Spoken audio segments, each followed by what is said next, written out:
It went on, the game went on well up till the last minutes of the game, extra time actually, when out of poor officiating, there was a draw because Shabana was leading 2-1. Then, because of the extension of the time, on account of poor officiating, there was a draw where the teams went on a 2-2 draw. After which, pandemonium broke within the complex. Remember, this is a complex which is which belongs to the defense forces. There are officers there, and only a handful of supporters were there to support the Shabana FC.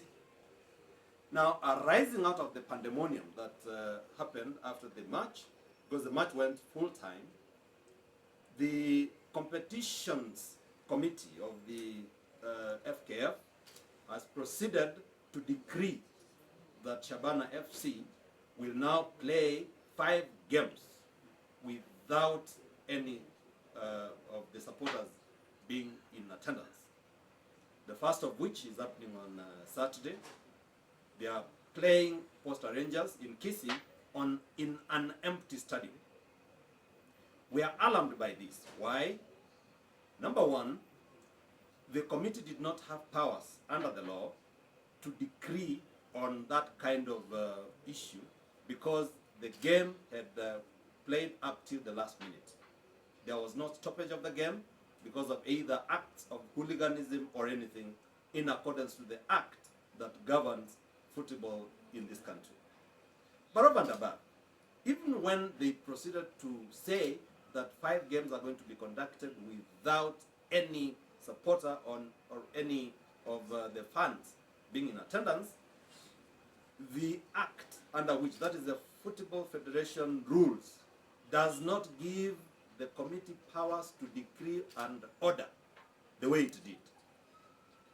The only thing that can happen is either get fined or relegate that team or, do as in accordance to what the act states, the regulations state.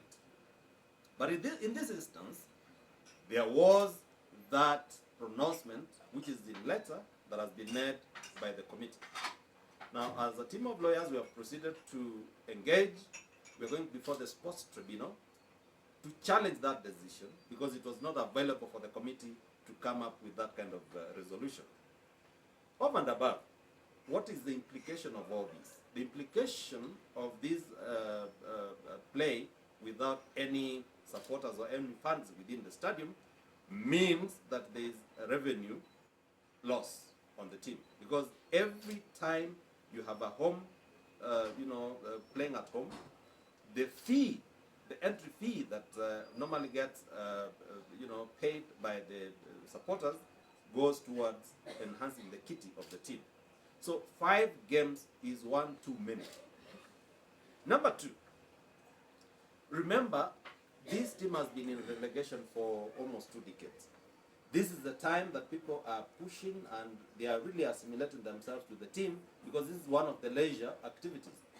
The only binding force within Kisii which has made the team to be is this soccer now, because politics ended in Watu Wengi, remember 40 people?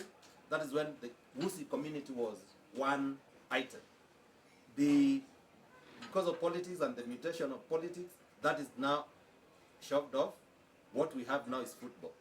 This soccer, if we don't nurture it, because when it was brought back, people have really warmed up to it. Even as a leisure activity, that is what they engage on with.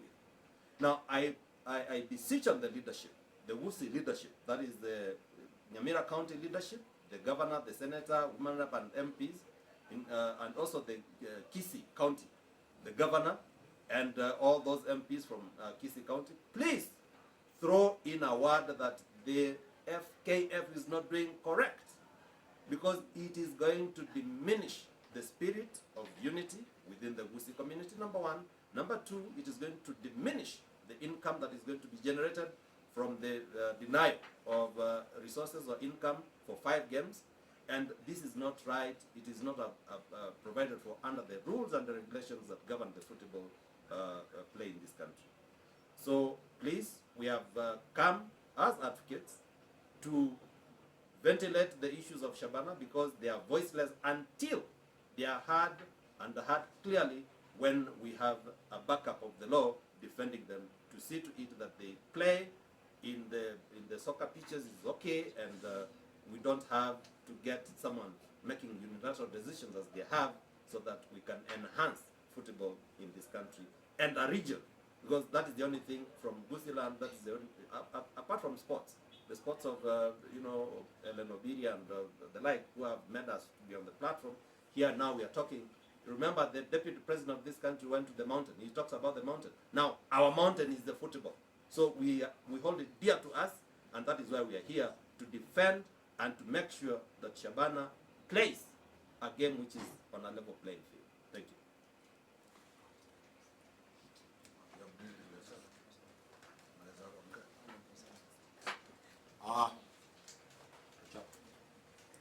Just to say, the implication. Where is that suspension? The implication of denying supporters to go to the stadium are majorly two.